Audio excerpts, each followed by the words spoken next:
नमस्कार फ्रेंड्स, मैं राकेश कुमार आप सभी का स्वागत करता हूं आज के सेशन में। तो आज हम लोग देखने वाले हैं टेस्ट नंबर 3 का वीडियो सॉल्यूशन। तो आइए शुरू करते हैं, देखते हैं।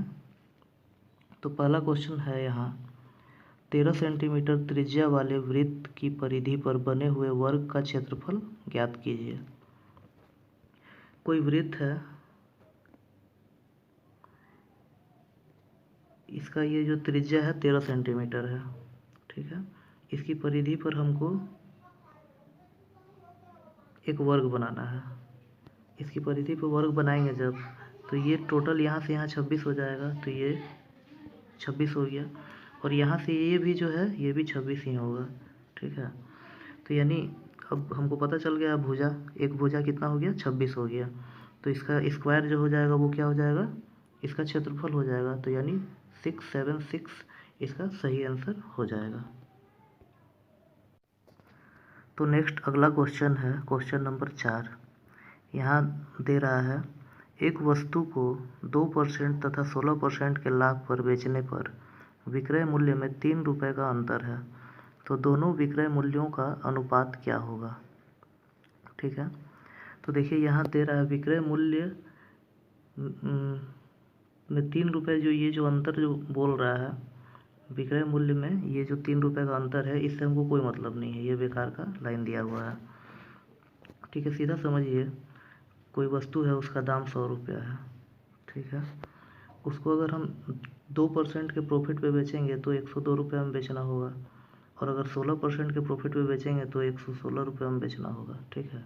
तो बस यही तो विक्रय मूल्य हो गया इसका।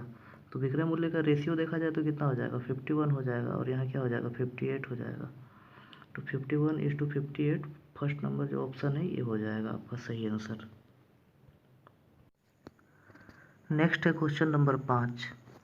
यहाँ हमको WXY का वैल्यू दिया हुआ है, इसके द्वारा हमको ये इक्वेशन को सॉल्व करना है, और Z का भी वैल्यू दिया हुआ है, ठीक है।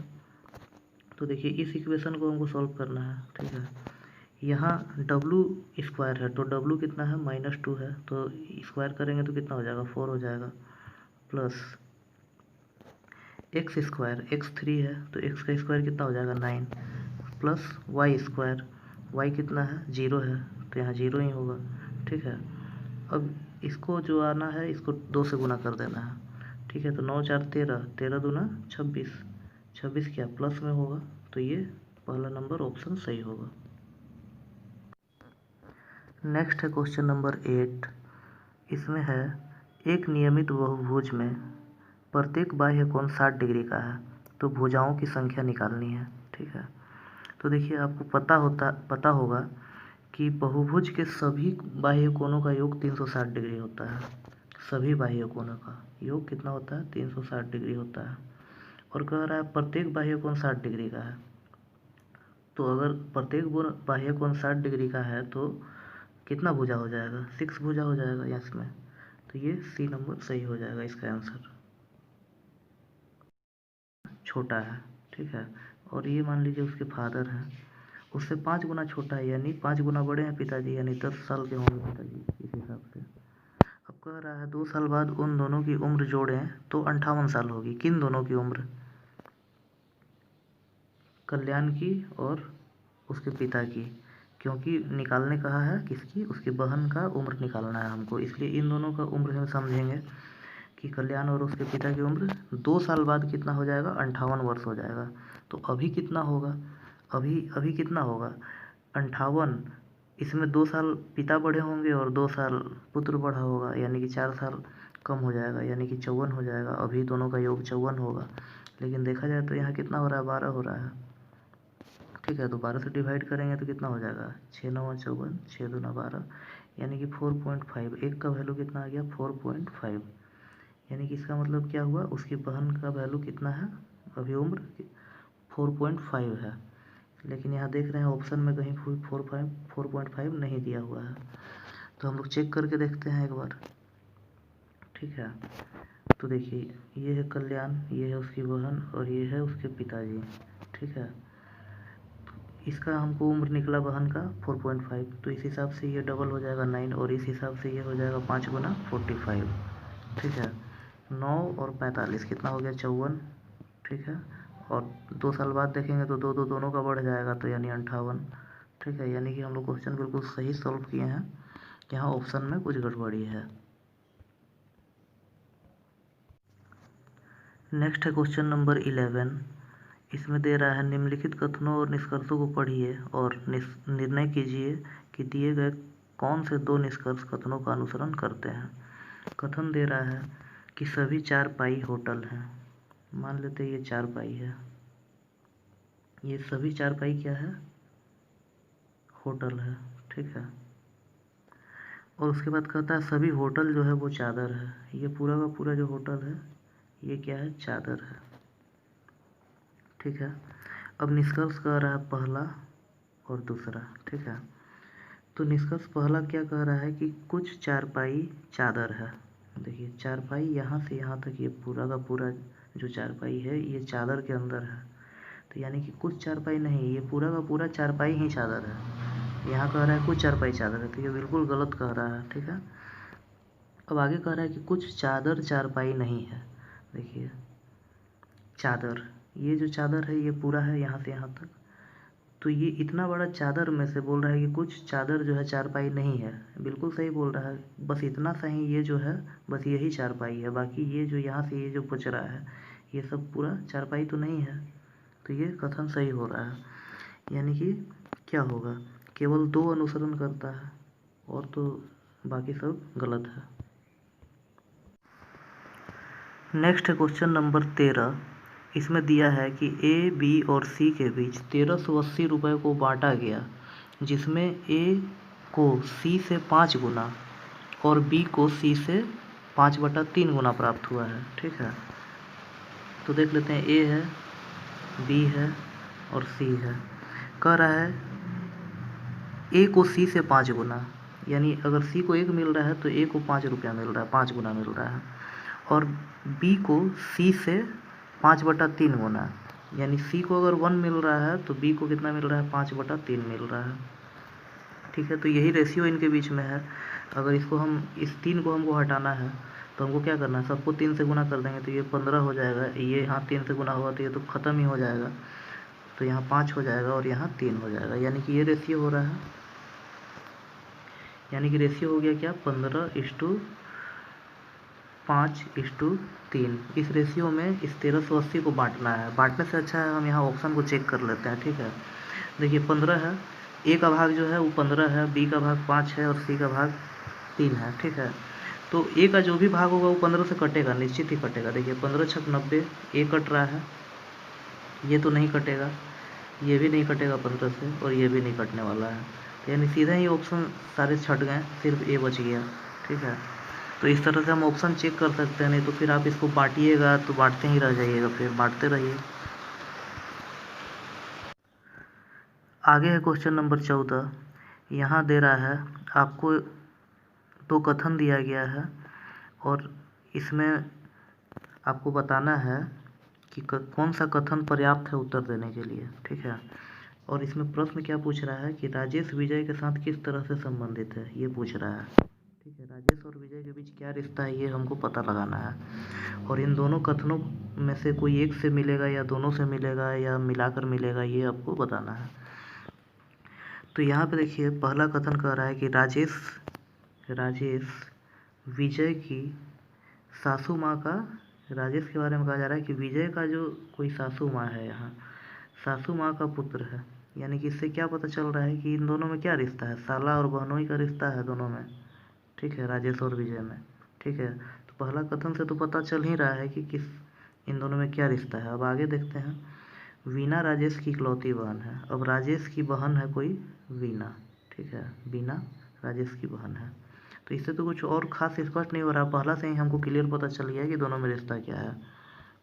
तो आंसर क्या हो जाएगा, केवल एक पर्याप्त है बताने के लिए, दूसरा का ज़रूरत नहीं है यहाँ। नेक्स्ट है क्वेश्चन नंबर 17। इसमें एक कथन दिया है और 2 निष्कर्ष दिए हैं, हमको पता लगाना है कि कौन सा तार्किक रूप से अनुसरण करता है। तो देखते हैं, कथन दे रहा है कि सुबह की सैर स्वास्थ्य के लिए लाभप्रद है, लाभदायक है, ठीक है। सुबह का सैर जो है वो स्वास्थ्य के लिए लाभप्रद है, ये कह रहा है। ठीक है, और अब निष्कर्ष दे रहा है कि सभी स्वस्थ लोग सुबह की सैर के लिए जाते हैं। देखिए, कोई ज़रूरी तो नहीं है कि सभी लोग जाते ही होंगे। ठीक है, बहुत सारे लोग ऐसे भी हैं जो नहीं जाते हैं फिर भी स्वस्थ रहते हैं। तो ये कथन से ये नहीं निष्कर्ष निकल रहा है कि सभी स्वस्थ लोग सुबह की सैर के लिए जाते ही हैं। ठीक है, तो ये कथन तो गलत हो गया। आगे दूसरा कह रहा है शाम की सैर हानिकारक है। देखिए, यहाँ हानिकारक का बात ही नहीं हो रहा है, यहाँ तो लाभदायक का बात हो रहा है। ठीक है, तो ये भी गलत हो जाएगा, नेगेटिव बात हो रहा है यहाँ। तो दोनों जो है गलत है, दोनों का दोनों ही गलत है। ना तो 1 अनुसरण करता है, ना ही 2 अनुसरण करता है, यानी कि लास्ट वाला डी नंबर आपका ऑप्शन हो जाएगा सही।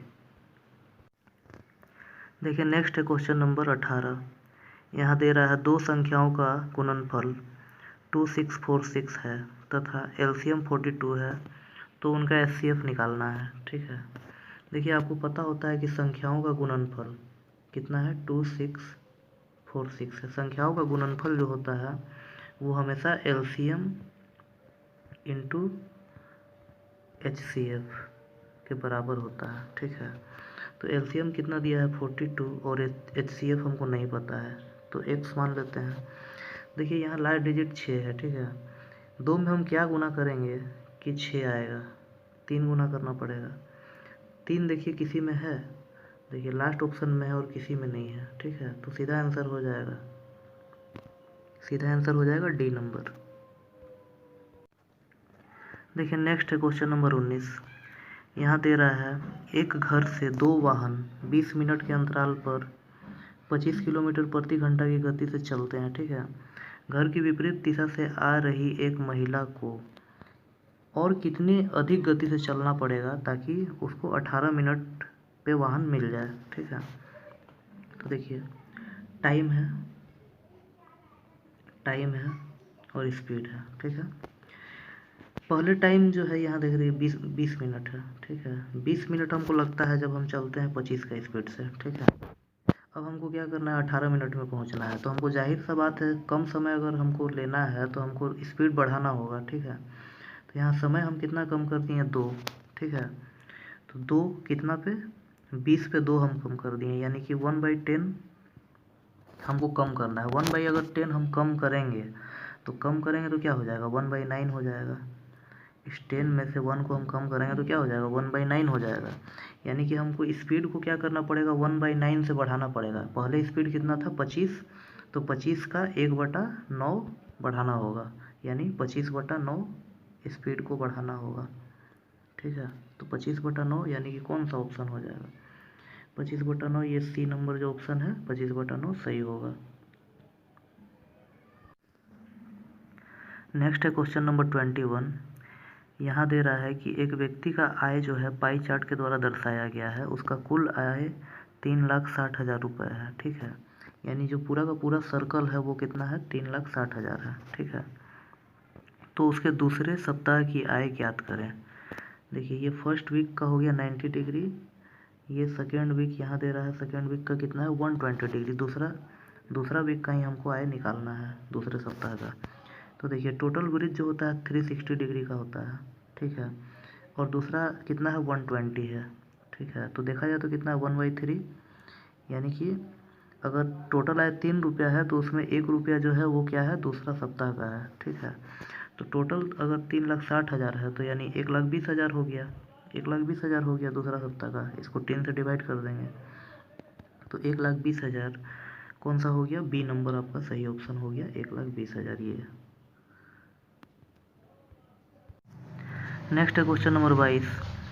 इसमें देखिए 4 छात्रों का अलग अलग सब्जेक्ट में प्राप्तांक दिया गया है। ठीक है, और इसमें आपको बोल रहा है कि कुल उच्चतम अंक किसने प्राप्त किए हैं,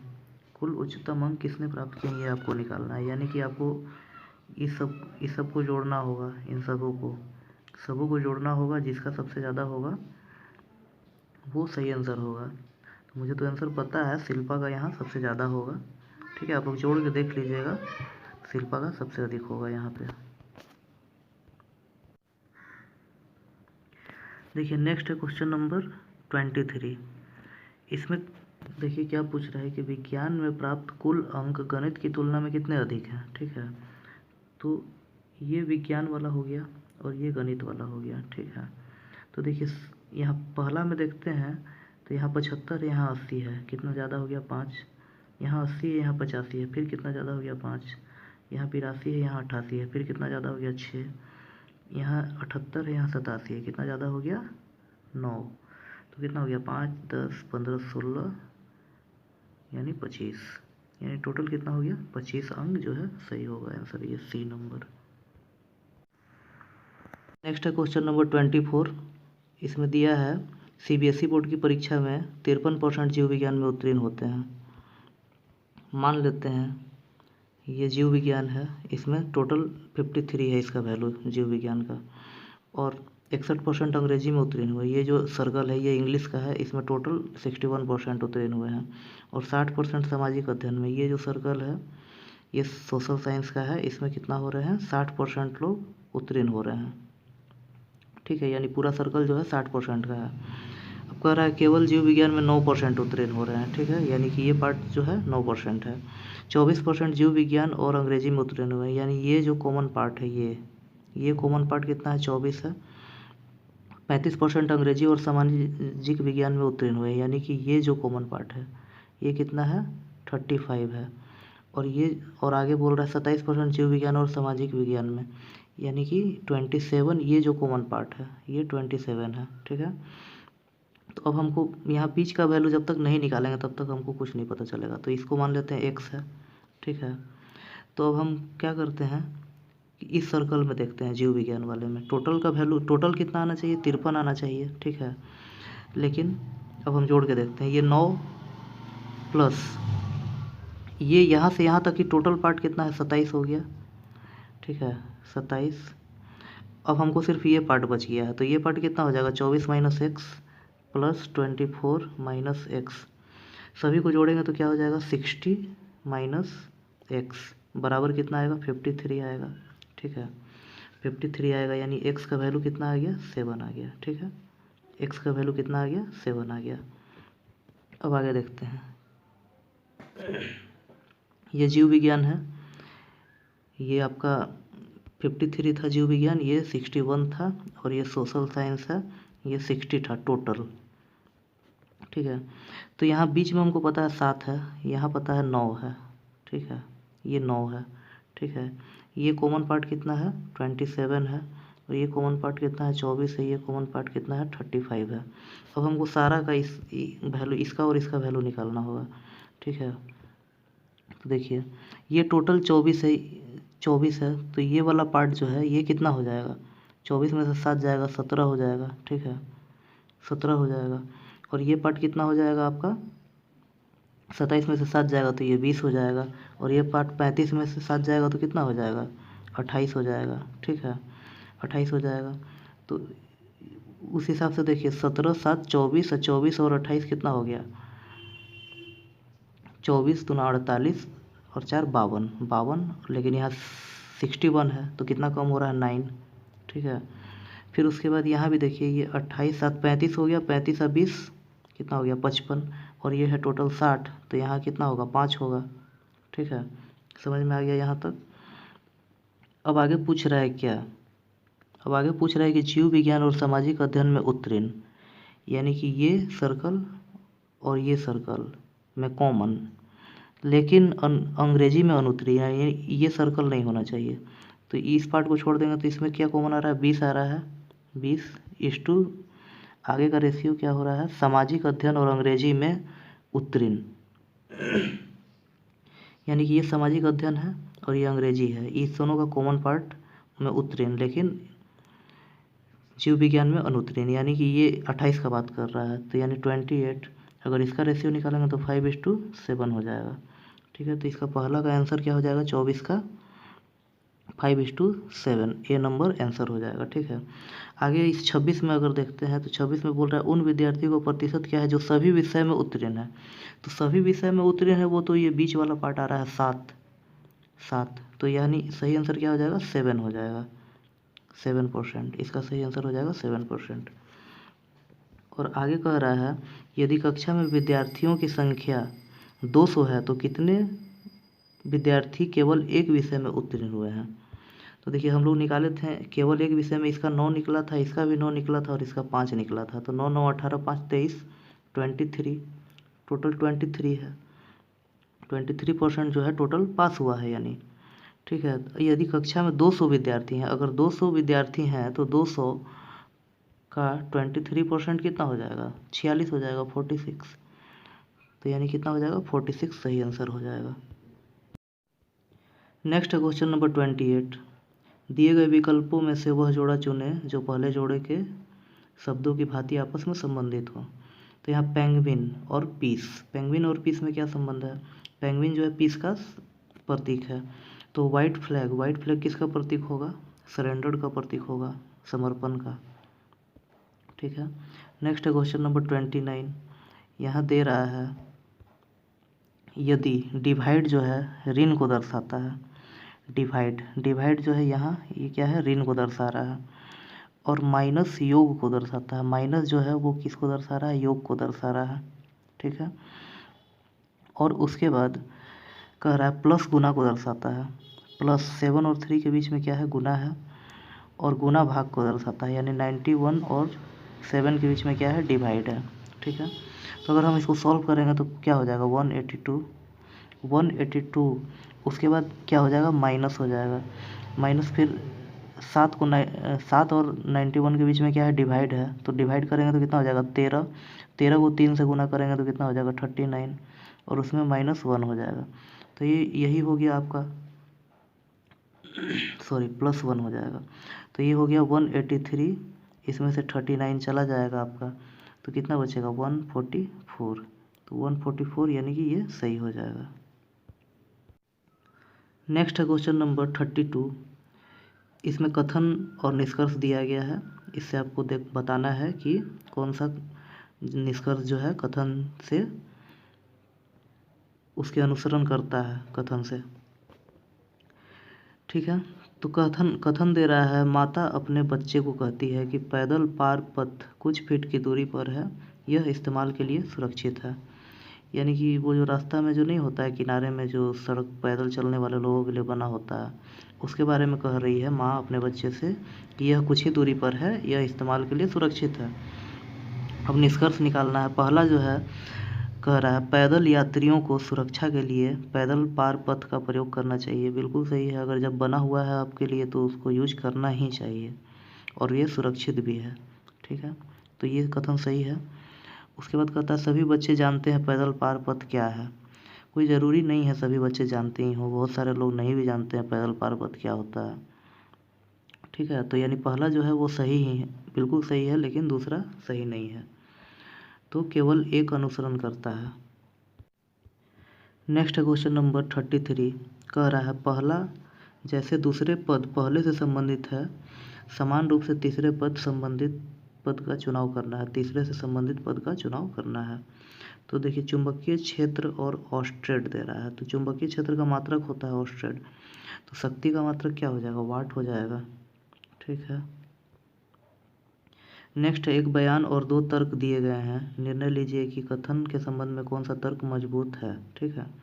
बयान कह रहा है बहुत अधिक दर्दनाशक यकृत को प्रभावित करता है, ठीक है।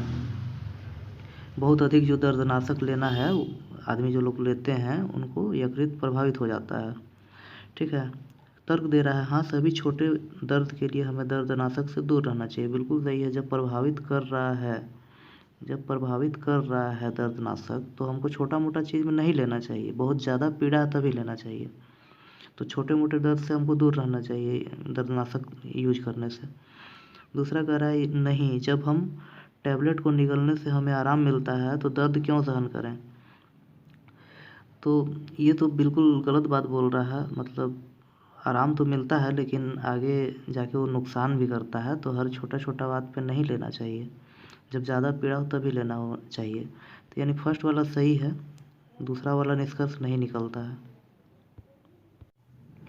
नेक्स्ट है क्वेश्चन नंबर 37। इसमें कह रहा है 5 सेंटीमीटर लंबा और 6 सेंटीमीटर चौड़ाई वाले आयत के विकर्ण की लंबाई ज्ञात कीजिए। मान लीजिए ये आयत है, इसका ये 5 सेंटीमीटर लंबाई है, 6 सेंटीमीटर चौड़ाई है, ये विकर्ण हो गया। तो क्या होगा, 5 का स्क्वायर और प्लस 6 का स्क्वायर कितना हो गया, 25 और प्लस 36 61, इसका अंडर रूट हो जाएगा। तो यानी ये ऑप्शन नंबर 1 सही हो जाएगा। Next question number 41। यहाँ एक सीरीज़ दिया गया है, इसमें नेक्स्ट संख्या क्या होगा वो बताना है। तो देखिए 30 से 43 हो गया यानी 13 बढ़ गया, फिर 43 से 56 हो गया यानी फिर से 13 बढ़ गया, फिर 56 से 69 हो गया यानी फिर 13 बढ़ गया। तो फिर से 13 बढ़ेगा तो क्या हो जाएगा, 82 हो जाएगा। तो यानी सही आंसर क्या हो जाएगा, 82। नेक्स्ट क्वेश्चन नंबर 42 दे रहा है 720 रुपया को ABCDE के बीच बांटा जाना है। उनके द्वारा प्राप्त धनराशि आरोही क्रम में और समांतर श्रेणी में थी। ए को ए से 40 रुपये अधिक प्राप्त हुआ है, बी को कितनी धनराशि प्राप्त हुई है ये आपको बताना है। ठीक है, मान लेते हैं, देखिए ए है, बी है, सी है, डी है और ई है। ठीक है, मान लेते हैं ए को x रुपया प्राप्त हुआ है, तो बी को क्या प्राप्त होगा, x प्लस डी प्राप्त होगा। तो सी को क्या प्राप्त होगा, x प्लस 2d प्राप्त होगा। डी को क्या प्राप्त होगा, x प्लस 3d प्राप्त होगा। इसको क्या प्राप्त होगा, x प्लस 4d प्राप्त होगा। ठीक है, इतना समझ में आ रहा है, यही तभी समांतर श्रेणी में बनेगा। ठीक है, अब कह रहा है ई को ए से 40 रुपये अधिक प्राप्त हुआ है। ये जो ई है इसको ए से 40 रुपये प्राप्त हुआ है, लेकिन देखा जाए तो क्या अधिक प्राप्त हुआ है, x तो दोनों में कॉमन ही है। प्राप्त क्या हुआ है, 4d, यानी कि मतलब क्या हुआ, 4d का वैल्यू कितना है, 40 रुपया है। तो d का वैल्यू कितना हो जाएगा, 10 हो जाएगा। ठीक है, d का वैल्यू कितना हो जाएगा, 10 हो जाएगा। तो इस हिसाब से यहाँ पे 10 हो गया d का वैल्यू, यहाँ पे क्या हो गया, 20 हो गया, यहाँ पे क्या हो गया, 30 हो गया, यहाँ पे क्या हो गया, 40 हो गया। यानी 10 20 30 और 30 60 और 10 40, सॉरी मतलब 100 हो गया टोटल। ये डी का वैल्यू जो ये जो एक्स्ट्रा बढ़ रहा है ये कितना हो गया, 100 हो गया। तो 720 में से 100 गया तो कितना बच गया, 620। अब इस 620 को हम क्या, एक्स तो सभी को बराबर है, तो यानी 5 भाग में बांट देंगे तो कितना आ जाएगा, 124 आएगा। ठीक है, इसको बांटेंगे तो कितना आएगा, 124, यानी x का वैल्यू कितना हो गया, 124। तो b को कितना मिला है, x प्लस डी, तो x कितना हो गया, 124 और d का वैल्यू कितना है, 10 है, तो कितना हो जाएगा, 134 हो जाएगा। टोटल d को कितना मिला होगा, 134 मिला होगा। Next question number 43। यहाँ दे रहा है, एक सीरीज दिया हुआ है, C D E I और उसके बाद क्या होगा वो बात पूछ रहा है। C का वैल्यू कितना होता है, 3, D का होता है 4, इसका होता है 5, इसका होता है 9। ठीक है, देखा जाए तो यहाँ वृद्धि हो रहा है 1 का, फिर यहाँ से यहाँ वृद्धि हो रहा है 1 का, अब यहाँ वृद्धि हो गया 4 का। तो जब 1 बढ़ा फिर 1 बढ़ा, तो 4 बढ़ा तो फिर से 4 बढ़ेगा, तो 4 से बढ़ेगा तो यहाँ क्या हो जाएगा, 13 हो जाएगा। तो 13 वैल्यू किसका होता है, m का। तो यानी सही क्या हो जाएगा, m हो जाएगा। नेक्स्ट क्वेश्चन नंबर 44 कह रहा है, एक फोरमैन के रूप में कार्तिक राजू से 2 गुना सक्षम है। यानी कि मान लीजिए ये है राजू और ये है कार्तिक। कार्तिक जो है राजू से 2 गुना सक्षम है, यानी अगर राजू एक काम करता है 1 यूनिट, तो कार्तिक कितना काम करता है, 2 यूनिट काम करता है। और दोनों मिल के कितना काम करते होंगे, 3 यूनिट काम करते होंगे। कह रहा है कि दोनों मिलकर 20 दिन में काम पूरा करते हैं। देखिए वो लोग रोज़ 3 यूनिट काम कर रहा है और 20 दिन लगा रहा है, तो यानी टोटल 60 यूनिट काम होगा। ठीक है, तो इस हिसाब से देखा जाएगा तो 60 इसको लगेगा और इसको कितना लगेगा, 30 दिन लगेगा। तो पूछ रहा है राजू अकेले कार्य को कितने दिन में कर लेगा, तो राजू कितने दिन में करेगा, 60 दिन में, 60 डेज सही आंसर होगा। नेक्स्ट क्वेश्चन नंबर 45 यहाँ बोल रहा है कि भूगोल और इतिहास में छात्रों द्वारा प्राप्त औसत अंक निकालना है हमको। ठीक है, भूगोल और इतिहास में, तो देखिए इतिहास का ये हो गया और भूगोल का ये हो गया। ठीक है, तो हम किसी एक को पकड़ के देखते हैं, मान लेते हैं भूगोल को ही लेते हैं। ठीक है, भूगोल को लेते हैं। अगर हम मान लेते हैं भूगोल में एवरेज जो है 70 हम मान लेते हैं, तो ठीक है 70 मान लेते, तो यहाँ देखा जाए तो यहाँ तो कोई इफेक्ट नहीं पड़ा, 0 हो गया। आगे उसके ऊपर देखते हैं तो 69 है, तो 69 का मतलब क्या हुआ, -1 हो जा रहा है, कम 70 से कम है। फिर आगे ऊपर देखते हैं 65 है, तो ये क्या है, -5 हो जा रहा है। फिर ऊपर देखते हैं तो 68 है, ये क्या हो रहा है, -2 हो रहा है। यानी देखा जाए तो हम एवरेज तो माने थे 70, लेकिन 70 सभी में 70 नहीं है, अभी टोटल कितना -8 कम पड़ रहा है। इसको हम 4 भाग में बांटेंगे तो कितना होगा -2, एक पार्ट का हिस्सा होगा -2, तो यानी 70 में से हम -2 कर देंगे यानी 68, यानी भूगोल का जो एवरेज होगा वो क्या होगा 68 होगा। अब देख लीजिए भूगोल का एवरेज कहाँ 68 है, ठीक है। तो देखिए भूगोल और इतिहास पूछ रहा है, यानी पहला वाला भूगोल होगा और बाद वाला इतिहास होगा। तो 68 कहाँ पहले दिख रहा है, देखिए यहाँ भूगोल, यहाँ 68 सी में दिख रहा है और किसी में नहीं है 68, ठीक है। तो यानी सी नंबर ऑप्शन सही होगा। देखिए नेक्स्ट क्वेश्चन नंबर 47, यहाँ कह रहा है कि सिंधु 20.2/3 किलोमीटर की दूरी 7.3/4 घंटे में तय करती है, तो उसने प्रति घंटे कितने किलोमीटर दूरी तय की, ठीक है। तो यानी यहाँ पे देखिए दूरी कितना है 20 या 60, ये है दूरी और ये है समय। तो दूरी है क्या, चाल बराबर क्या होता है, दूरी बटा समय होता है। तो दूरी कितना हो गया 20 या 60 टू 62/3 हो गया। और इसका नीचे डिवाइड में आएगा 7 चौक 28, 3 31/4, 31/4 यहाँ आएगा नीचे में 31/4। अगर इसको हम करेंगे तो ये क्या हो जाएगा, पलट जाएगा 4/31 हो जाएगा, यानी ये 2 हो गया, यानी 8/3 हो गया, 8/3। तो कितना हो गया 3 दूना 6 और 2 8, यानी ये डी नंबर सही ऑप्शन हो जाएगा, D number. Next question number 49, यहाँ कह रहा है कि निम्न कथन और तर्कों को पढ़िए और जो अनुसरण करते हैं निर्णय करिए कि कौन सा तर्क मजबूत है, ठीक है। कथन कह रहा है कि युवा उद्योगपतियों को प्रोत्साहित करना चाहिए, ठीक है। युवा उद्योगपतियों को प्रोत्साहित करना चाहिए, यह कथन है। तर्क दे रहा है कि हाँ, यह देश के औद्योगिक विकास में मदद करता है और रोजगार बाजार का बोझ कम करता है। बिल्कुल सही है, एक पॉजिटिव बात बोला जा रहा है कि यह देश के औद्योगिक विकास में मदद करता है और रोजगार बाजार का बोझ कम करता है। एक पॉजिटिव बात है और सही है, ठीक है। ये कारण हो सकता है कि युवा उद्योगपतियों को प्रोत्साहित करना चाहिए, ये इसका कारण हो सकता है।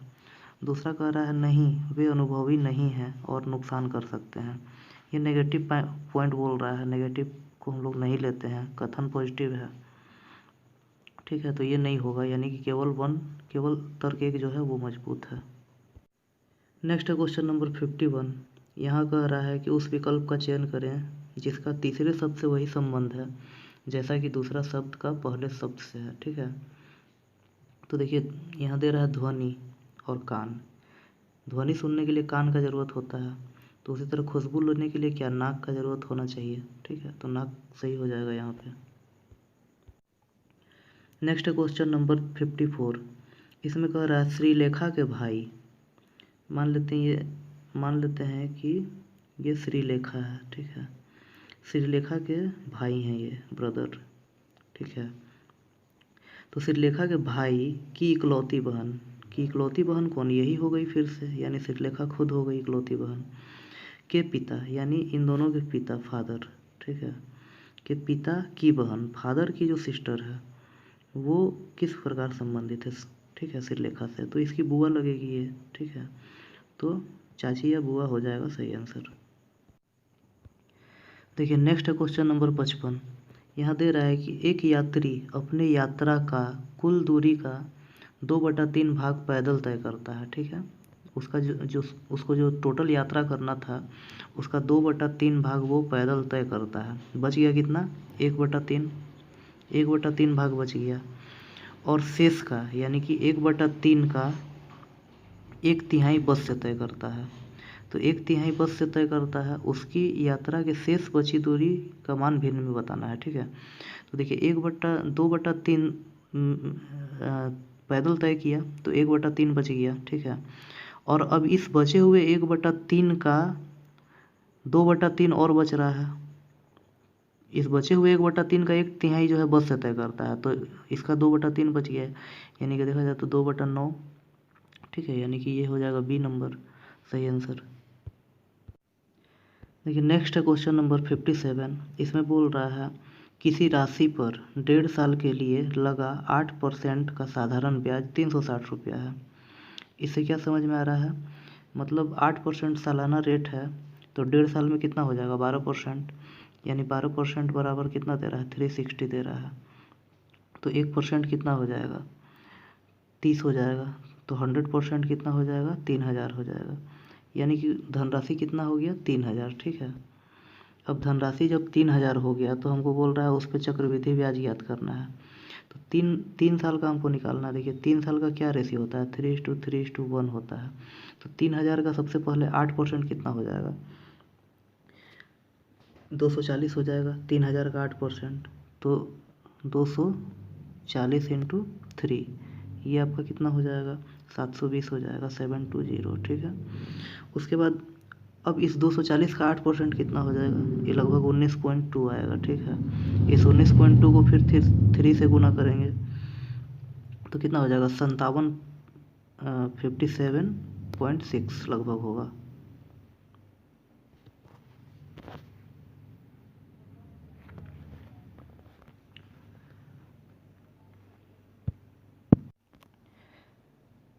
तो कितना हो जाएगा 19.2 इंटू 3 कितना हो जाएगा, लगभग यहाँ पे हो जाएगा 57.6 हो जाएगा। उसके बाद फिर 19.2 का 8% कितना हो जाएगा 1.536। ठीक है, इसको गुना करेंगे 1 से तो 1.536, यानी टोटल जोड़ेंगे तो लगभग 779.13 के आसपास आएगा। 779.13, यानी कि ये ए नंबर ऑप्शन हो जाएगा सही। नेक्स्ट है क्वेश्चन नंबर 60, कह रहा है 20 पुरुष एक काम को 10 दिन में कर सकते हैं, जबकि 12 महिलाएं इस काम को 10 दिन में ख़त्म कर सकती है। तो यानी यहाँ हमको क्या मिल रहा है, पुरुष और महिला, ये 10-10 तो ख़त्म ही हो जाएगा दोनों में, तो बच गया क्या 20 पुरुष बराबर कितना है 12 महिला है। ठीक है, 20 पुरुष बराबर कितना है 12 महिला है, यानी कि 5 और इधर हो गया 3।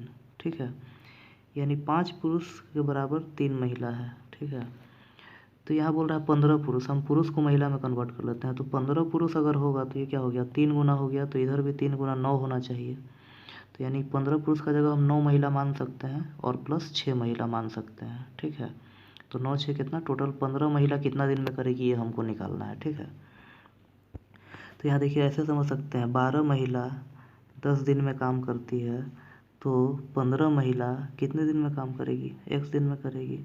3 × 5 = 15, 3 × 4 = 12, 5 दूना 10, यानी 4 दूना कितना हो गया 8, यानी 8 दिन सही आंसर हो जाएगा। देखिए नेक्स्ट है क्वेश्चन नंबर 64, यहाँ कह रहा है कि 10A बराबर 15/8 है और 10B बराबर 7/24 है, तो cos A minus cos A minus B कितना होगा ये निकालना है। ठीक है, तो आपको पता होता है कोस A माइनस बी बराबर क्या होता है, cos A into cos B. ठीक है, और यहाँ माइनस है तो यहाँ क्या हो जाएगा प्लस हो जाएगा, sine A into sine B. ठीक है, साइन A इंटू बी, ये इसका फॉर्मूला होता है। Cos A minus B equal to क्या होता है, cos A into cos B plus sine A into sine B. ठीक है, ये फार्मूला होता है। तो यहाँ पे देखिए टेन थीटा दिया है, 10A क्या दिया हुआ है 15/8 दिया हुआ है। ठीक है, तो 15/8 का मतलब क्या हुआ, अब आपको पता है कि टेन थीटा बराबर क्या होता है, साइन बाई कोस होता है ना, sine theta by cos theta होता है टेन थीटा का मतलब, यानी ऊपर वाला जो है वो क्या है साइन का वैल्यू है और नीचे वाला जो है क्या है कोस का वैल्यू है। इसमें भी वही चीज़ है, ऊपर वाला साइन का वैल्यू है, नीचे वाला कोस का वैल्यू है। ठीक है, तो अब हम निकालते हैं। देखिए हमको फार्मूला क्या था, कोस A इंटू कोस बी। ठीक है, तो कोस कौन सा है, नीचे वाला है, तो कोस ए में क्या है 8 है, इंटू कोस बी में क्या है 24 है। ठीक है, और प्लस क्या हो जाएगा sine A into sine B, sine A कितना है 15 है, इंटू साइन बी कितना है 7 है। ठीक है, 7 है। अब इसको हम जोड़ें गुना करते हैं, 24 8 192 प्लस 15 7 105। ठीक, अगर हम इन दोनों को जोड़ देंगे तो कितना हो जाएगा 297। 297 जो है ये आएगा। ठीक है, तो देखिए नीचे में तो सारा पार्ट एक ही है, तो हम ऊपर वाला इसलिए चेक किए हैं केवल। ठीक है, तो 297 ऊपर में होगा, तो ये सही आंसर हो जाएगा ए नंबर। नेक्स्ट है क्वेश्चन नंबर 65। यहाँ कह रहा है कथन दिया गया है और निष्कर्ष दिया गया है। कथन से हमको निष्कर्ष निकालना है कि कौन सा अनुसरण करता है। ठीक है, तो कथन कह रहा है कि कुछ व्यापारी हैं वो अमीर हैं, कुछ व्यापारी अमीर हैं, सभी व्यापारी नहीं, कुछ व्यापारी अमीर हैं और कुछ अन्य लोग भी अमीर होंगे। इसका मतलब ये है कि व्यापारी कुछ ही व्यापारी हैं जो अमीर हैं। उसके बाद कह रहा है कि बिरला अमीर है, बिरला जो है अमीर है। अब निष्कर्ष बोल रहा है बिरला एक व्यापारी है। देखिए कोई ज़रूरी तो नहीं है, यहाँ बोला है कि कुछ व्यापारी अमीर हैं, ठीक है, और बिरला अमीर है, तो अब व्यापारी हो भी सकता है और नहीं भी हो सकता है। ठीक है, बिरला बस अमीर है यही कह रहा है, लेकिन व्यापारी हो भी सकता है और नहीं भी हो सकता है। ठीक है, तो ये गलत हो गया। अब कह रहा है कि बिरला के पास एक बड़ा फर्म है। बिरला के पास बड़ा फर्म है या नहीं ये तो इसमें कहीं नहीं पता चल रहा है। ठीक है, तो ये कोई भी अनुसरण नहीं करता है, दोनों ही गलत है। नेक्स्ट है क्वेश्चन नंबर 66। कह रहा है सुस्मिता 900 रुपये 6% साधारण ब्याज वार्षिक पर लेती है, 4 वर्ष बाद उसे कितनी धनराशि वापस करनी पड़ेगी। तो देखिए 900 रुपया तो जो ली है वो तो देना ही होगा, प्लस 6% साल भर में लग रहा है, तो 900 का 6% कितना हो गया, 54 रुपया। 54 एक साल में लगेगा तो 4 साल में कितना हो गया, 4 चौका 16, 4 पचे 20, 21। ठीक है, यानी कि 216 और एक्स्ट्रा देना होगा, तो यानी कितना हो गया, 1116 रुपया उसको टोटल चुकाना होगा। ठीक है, तो ये सी नंबर ऑप्शन हो जाएगा। नेक्स्ट है क्वेश्चन नंबर 67। यहाँ एक सॉल्यूशन करना है हमको इस इक्वेशन का। यहाँ देखिए एक्स इधर चला जाएगा तो इधर जाके घट जाएगा तो एक्स बचेगा, और इधर -3 पहले से है और ये जाके इधर और माइनस हो जाएगा 4, तो क्या हो जाएगा, -7 हो जाएगा। तो एक्स का वैल्यू क्या हो जाएगा, -7 हो जाएगा। अब नेक्स्ट है क्वेश्चन नंबर 69। इसको सॉल्व करना है, तो देखिए इसको हम सॉल्व करेंगे तो क्या आ जाएगा, 4x - 4 - 3x। ठीक है, तो ये 3x माइनस है और यहाँ 4, यानी कि क्या हो जाएगा, x - 4, ये चीज़ आएगा। ये डी नंबर सही हो जाएगा। नेक्स्ट क्वेश्चन है 73। इसमें बोल रहा है कि मार्च 2005 में शुक्रवार किन किन तिथियों को था। ठीक है, मार्च 2005 में निकालना है कि शुक्रवार किन किन तिथियों को पूरे महीने में पड़ा था। ठीक है, तो हम क्या करते हैं कि 1 मार्च 2005 को हमको निकालना होगा कि इस पहला तारीख को क्या डेट पड़ा था, 2005 में मार्च के पहले तारीख को क्या डेट था, ये हमको निकालना होगा। तो इसमें देखिए सबसे पहले हम डेट को लेते हैं, तो डेट लिख दिए 1 प्लस। अब देखिए इसमें मार्च है, तीसरा महीना के लिए हम कोड यूज करते हैं 3। ठीक है, कोड 3 यूज किया जाता है तीसरे महीने के लिए। ठीक है, प्लस अब ईस्वी देखिए ये 2000 ईस्वी चल रहा है, 2000, तो 2000 ईस्वी के लिए हम कोड यूज करते हैं 6। ठीक है, तो 6 हो जाएगा, और उसके बाद हम क्या करेंगे, ये 505 वैसे उसी तरह हो जाएगा 05, और प्लस इसमें ये जो लास्ट का जो 05 है इसको हम 4 से डिवाइड करेंगे। 4 से डिवाइड करने पे मतलब कितने बार में जाएगा, एक बार में जाएगा, तो +1 और हो गया। ठीक है, तो 3 एक 4 और एक ही 5 और ये 5 10 और 6 16, यानी टोटल 16 हो रहा है। 16 को हम अगर 7 से डिवाइड करते हैं तो कितना, 2 बच रहा है शेष। ठीक है, 2 शेष बचने का मतलब एक हो गया सोमवार, 2 हो गया यानी मंगलवार, यानी 1 तारीख को क्या पड़ा था, मंगलवार पड़ा था मार्च 2005 में। तो अब देखिए 1 तारीख को मंगलवार होगा तो 2 तारीख बुधवार होगा, 3 तारीख बीफेवार होगा और 4 तारीख क्या होगा, शुक्रवार होगा, यानी पहला शुक्रवार कब पड़ा होगा, 4 तारीख को पड़ा होगा। ठीक है, तो देख लीजिए 4 यहाँ है और कहीं नहीं है, ये सब नहीं होगा, सिर्फ ये वाला ऑप्शन होगा। 4 में 7 जोड़ेंगे 11, 11 में 7 जोड़ेंगे 18, 18 में 7 जोड़ेंगे 25, तो यानी पहला ऑप्शन सही हो जाएगा। इसके लिए आपको कुछ कोड याद रखना पड़ेगा, जो कि आपको मंथ वाइज कोड होता है। ठीक है, जैसे कि हम बता देते हैं, देखिए 033 ये और उसके बाद 0.35। ये हो गया जनवरी, फरवरी, ये मार्च, ये हो गया अक्टूबर, नवंबर, दिसंबर, ठीक है। और बीच वाला कोड होता है 614 और 625। बस यही याद रखिए, 0.33 शुरू में और लास्ट में लिखिए 0.35, फिर 614, 625। ये जनवरी, फरवरी, मार्च, ये अप्रैल, मई, जून, जुलाई, अगस्त, सितंबर, अक्टूबर, नवंबर, दिसंबर, ये मतलब मंथ का कोड होता है। यहाँ मार्च था तो मार्च के लिए हम ये 3 यूज किए थे। नेक्स्ट अब ईस्वी के लिए भी देखिए, जैसे कि मान लीजिए यहाँ पे ये 1600 ईस्वी हो गया, फिर ये 1700 हो गया, ये 1800 हो गया, ये 1900 ईस्वी हो गया, ठीक है, 1900 हो गया, फिर ये 2000 हो जाएगा, फिर ये 21वां सदी हो गया, फिर ये 22वां सदी हो गया, फिर ये 23वां सदी हो गया। तो देखिए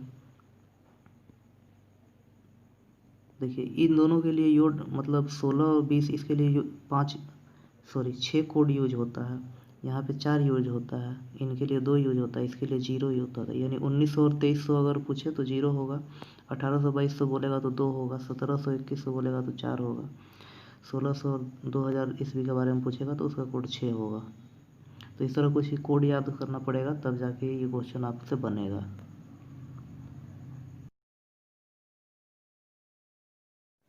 नेक्स्ट है क्वेश्चन नंबर 75। इसमें दे रहा है एक पेन को 144 रुपया में बेचने पर अनुराग को क्रय मूल्य का 1/7 का हानि होता है। यानी कि मतलब क्या हुआ, अगर 7 रुपया क्रय मूल्य है तो 1 रुपया का हानि हो रहा है उसको, तो यानी बेच रहा होगा कितना, 6 रुपया में बेच दे रहा होगा। तो यानी 6 रुपया में बेच दे रहा होगा, लेकिन कह रहा है कि नहीं 144 में बेच रहा है। तो इसका मतलब क्या है, एक का वैल्यू कितना हो जाएगा 24, और 7 रुपया उसका क्रय मूल्य है, तो 7 का वैल्यू क्या हो जाएगा 168 हो जाएगा, ठीक है। लेकिन अब कह रहा है कि यदि 189 में बेचा जाता तो कितना लाभ होता, ठीक है। तो क्रय मूल्य है 168 और उसको 189 में बेचेंगे तो ज़्यादा कितना मिलेगा हमको, 21 कितना पे 168 पे, ठीक है। तो ये कितना हो गया 1/8 है, तो 1/8 का मतलब क्या हो गया 12.5%, ठीक है। तो इसका आंसर क्या हो जाएगा 12.5%, यानी कि बी नंबर आंसर हो जाएगा। नेक्स्ट है क्वेश्चन नंबर 79। इसमें कितने त्रिभुज हैं ये हमको पता लगाना है, ठीक है। तो कितने त्रिभुज हैं ये हमको गिनना होगा इसमें। तो आइए गिन के देखते हैं कितना त्रिभुज है इसमें। जैसे कि देखिए पहले मान लेते हैं यहाँ से ये जो है एक त्रिभुज हुआ, ये ठीक है, इसी तरह दूसरा त्रिभुज हुआ, ठीक। वो किस बेस पे, इस बेस पे, और ये एक बड़ा त्रिभुज हो गया, 3 त्रिभुज हो गया। तो 3 त्रिभुज यहाँ मिला, ठीक है। उसके बाद फिर अगर हम इस बेस पे देखते हैं तो ये एक बड़ा त्रिभुज हो गया और इसमें 2 छोटा छोटा त्रिभुज हो गया, तो कितना हो गया 6 त्रिभुज हो गया, ठीक है। यानी कि एक साइड से हमको कितना 6 त्रिभुज मिल रहा है। अगर हम इसका उल्टा साइड में देखते हैं, यानी कि इस वाले में, तो इसमें भी वही होगा, इस बड़ा वाला पे हमको 3 मिलेगा और इस पे हमको 3 मिलेगा, तो 6 हो जाएगा।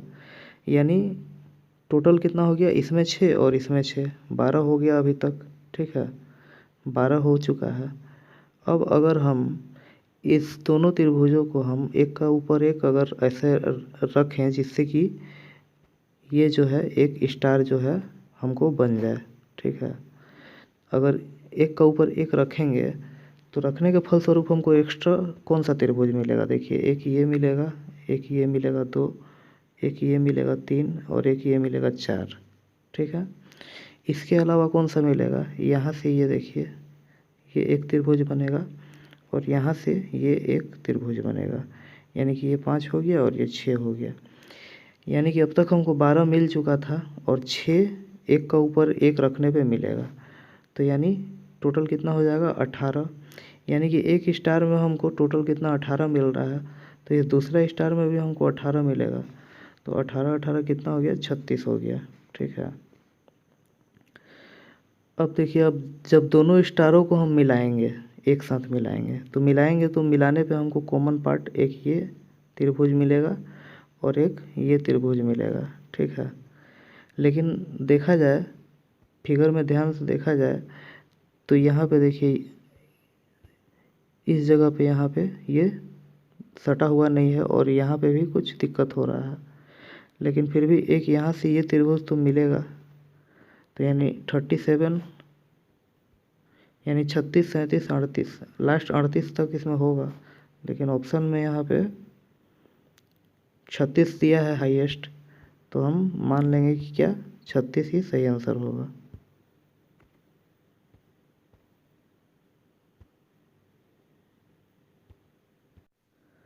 नेक्स्ट है क्वेश्चन नंबर 80। इसमें भी कितने त्रिभुज हैं वो हमको पता लगाना है गिन के। तो देखते हैं इसमें कितना त्रिभुज बन रहा है। देखिए सबसे पहले ये पहला हो गया, छोटा वाला को देखते हैं। 1 हो गया, ये 2 हो गया, ये 3 हो गया, ये 4 हो गया, ये 5 हो गया, ये 6 हो गया, ये 7 हो गया, ये 8 हो गया, ये वाला 9 हो गया और ये वाला 10 हो गया। यानी सिंगल सिंगल छोटा छोटा त्रिभुजों को अगर हम देखते हैं तो कितना हो जाता है, 10 हो जाता है। यहाँ पे कितना हो गया, ये 10 हो गया। 10 जो है सिंगल सिंगल बन रहा है। अब मिला कर देखते हैं कौन कौन सा त्रिभुज बन रहा है। तो देखिए ये एक यहाँ से ऐसे, ठीक है, ये एक त्रिभुज हो गया, ठीक है। और इसी में एक ये यहाँ से पत्ती कट जा रहा है, तो एक ये त्रिभुज बन रहा है और एक बड़ा वाला बन रहा है, तो 2 त्रिभुज इधर से हो रहा है। इसी तरह ठीक इधर से भी बनेगा। देखिए ये एक हो गया और फिर यहाँ से ये एक बन गया, तो 2 इधर हो गया, तो 2 इधर 2 इधर 4, ठीक है, 4 हो गया, 4 हो चुका है। और कैसे क्या बन सकता है त्रिभुज। अब देखिए अब यहाँ से ये त्रिभुज बनेगा 5, ठीक है। फिर यहाँ से ये त्रिभुज बनेगा 6, फिर यहाँ से ये त्रिभुज बनेगा 7, फिर यहाँ से ये त्रिभुज बनेगा 8, ठीक है। और एक ये यहाँ से ये त्रिभुज बनेगा 9, ठीक है, 9। उसके बाद एक ये त्रिभुज बनेगा 10 और उसके बाद एक ये पूरा बड़ा वाला त्रिभुज बनेगा 11। तो टोटल कितना हो गया, 10 + 11 यानी 21 त्रिभुज इसमें बनना चाहिए, तो बी नंबर आंसर हो जाएगा। नेक्स्ट है क्वेश्चन नंबर 81। इसमें पार्श्व दर्पण छवि क्या बनेगा एक इसका, वो हमको बताना है, ठीक है। तो देखिए यहाँ दिया है प्लस, फिर दिया है प्लस, फिर दिया है प्लस, फिर माइनस का साइन दिया है, फिर यहाँ एक दर्पण लगा दिया है और दर्पण के बाद पूछ रहा है क्या साइन बनेगा। तो जो चिन्ह पहले है वो पहले बनेगा, दर्पण के ठीक सामने जो है। तो दर्पण के सबसे पहले सामने कौन सा है, माइनस का है, तो माइनस बनेगा, फिर प्लस बनेगा, फिर प्लस बनेगा, फिर प्लस बनेगा। तो ये फिगर कहाँ पे हो रहा है, ये 2 नंबर में हो रहा है, तो यानी 2 सही हो जाएगा इसका आंसर। नेक्स्ट है क्वेश्चन नंबर 82। इसमें बोल रहा है 4 मीटर पर सेकंड की एक समान वेग के साथ चलने वाली एक वस्तु में 120 जूल की गतिशील ऊर्जा होती है। वस्तु का द्रव्यमान ज्ञात करना है, ठीक है। तो गतिशील ऊर्जा यानी कि क्या हुआ, गतिज ऊर्जा। गतिशील ऊर्जा का मतलब क्या हुआ, गतिज ऊर्जा जो कितना है 120 जूल है। तो गतिज ऊर्जा यानी कि काइनेटिक एनर्जी। काइनेटिक एनर्जी बराबर क्या होता है, 1/2 mv² होता है। m क्या हो गया, द्रव्यमान यानी मास, और v क्या हो गया, वेलोसिटी यानी कि वेग हो गया, ठीक है।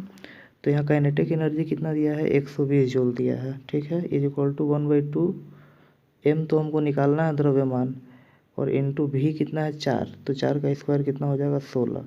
तो ये 2 8 बार में जाएगा और ये 8 से ये 15 बार में जाएगा, यानी 15 जो है वो क्या हो जाएगा, m यानी मास हो जाएगा। मास यानी द्रव्यमान।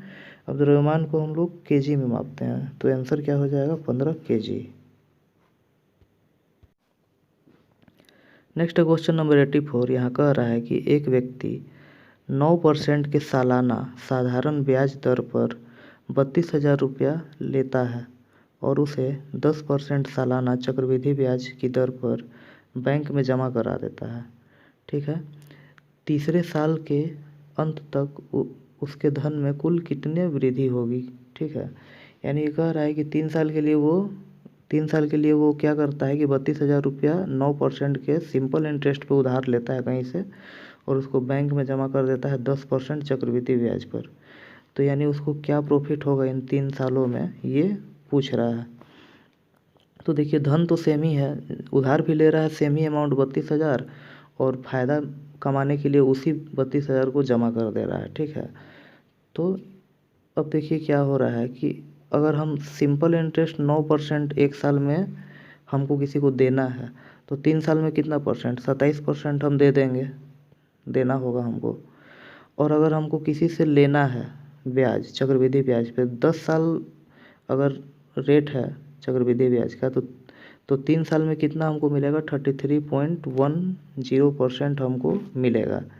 ठीक है, ठीक है, तो यानी कि हमको जो अमाउंट जो है वो तो सेम ही है 32,000, लेने वाला और देने वाला दोनों। ठीक है, और इस पे हमको परसेंटेज जो इंटरेस्ट लेना है और देना है वो भी सेम ही है। देखिए तो यहाँ हमको हमको फ़ायदा कितना हो रहा है, 6.1% का। तो यानी सीधा सा हम समझ रहे हैं कि बस 32,000 का 6.1% जो होगा 32,000 का 6.1%, ये पॉइंट हटेगा तो 0 आ जाएगा, तो 3 0 ख़त्म हो गया। तो कितना हो जाएगा, 32 गुना 61 करेंगे तो आपका आंसर आ जाएगा 1952। ठीक है, ये आंसर हो जाएगा सही, यानी कि ए नंबर आंसर हो जाएगा। नेक्स्ट है क्वेश्चन नंबर 85। यहाँ एक श्रृंखला दिया हुआ है, उसमें अगला शब्द क्या होगा, अगला अक्षर क्या होगा, कौन सी संख्या आएगा वो बताना है। ठीक है, तो हम देख रहे हैं यहाँ 8 से 11 3 की वृद्धि हुआ, यहाँ कितना 5 का वृद्धि हो रहा है, यहाँ कितना हो रहा है 7 का वृद्धि हो रहा है, फिर यहाँ कितना हो रहा है 9 का वृद्धि हो रहा है, तो फिर आगे क्या होगा 11 का वृद्धि होगा। तो 32 में 11 जोड़ेंगे तो क्या हो जाएगा 43, यानी कि बी नंबर सही आंसर। नेक्स्ट है क्वेश्चन नंबर 87। यहाँ दे रहा है एल का मतलब प्लस है, एम का मतलब माइनस है, एन का मतलब यहाँ गुना होना चाहिए, एन का मतलब, उसके बाद पी का मतलब डिवाइड है। तो इस इक्वेशन का मान हमको निकालना है। ठीक है, तो यहाँ देखिए 7।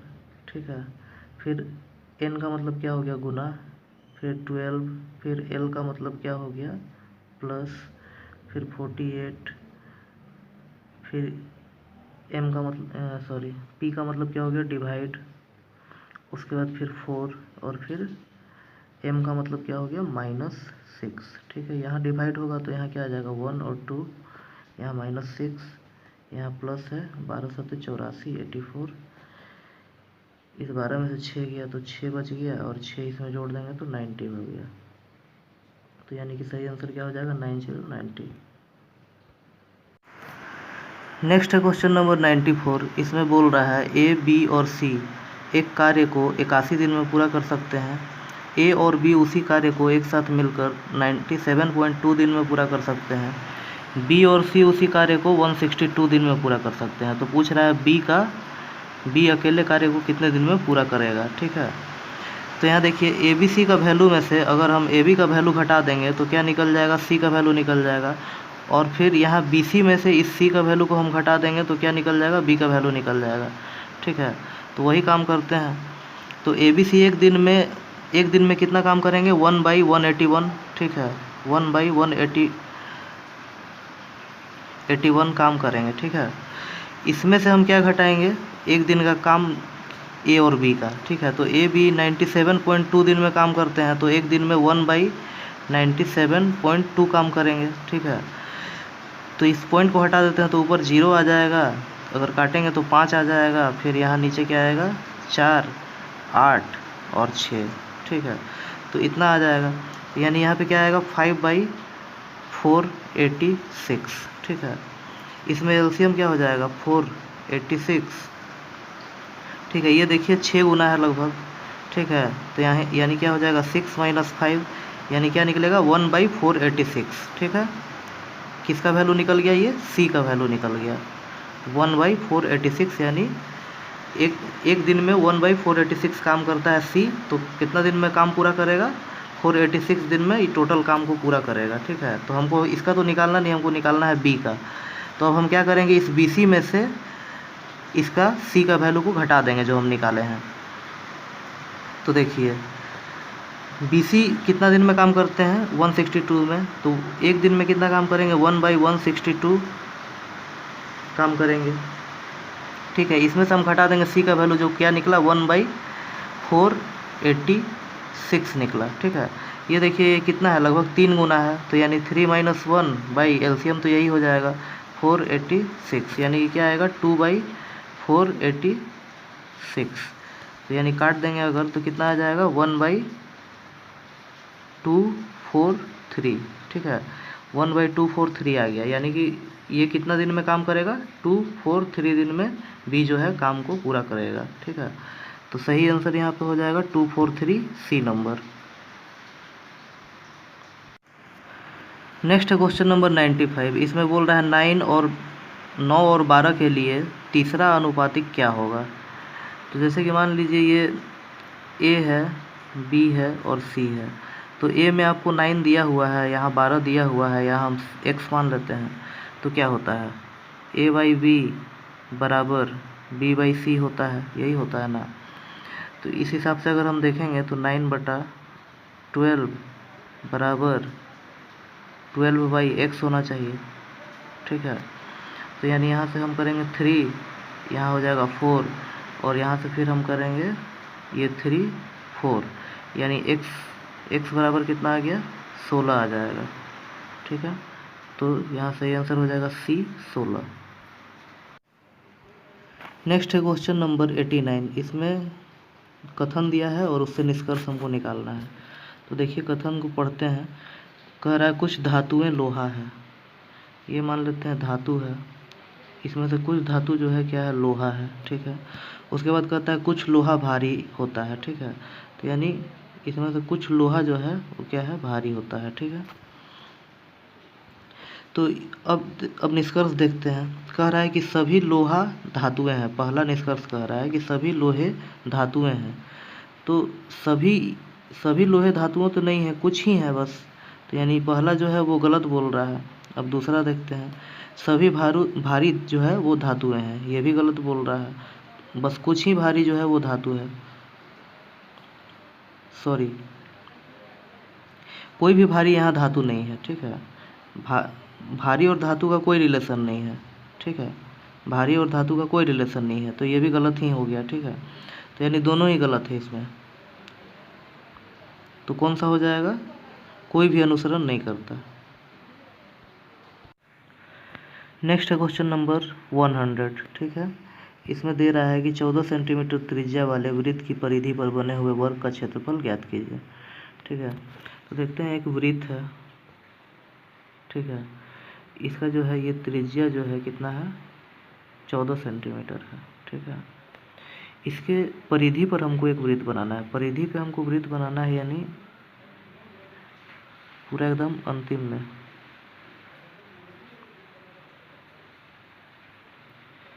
यहाँ से इस तरह से ये बनेगा परिधि पे वृत्त।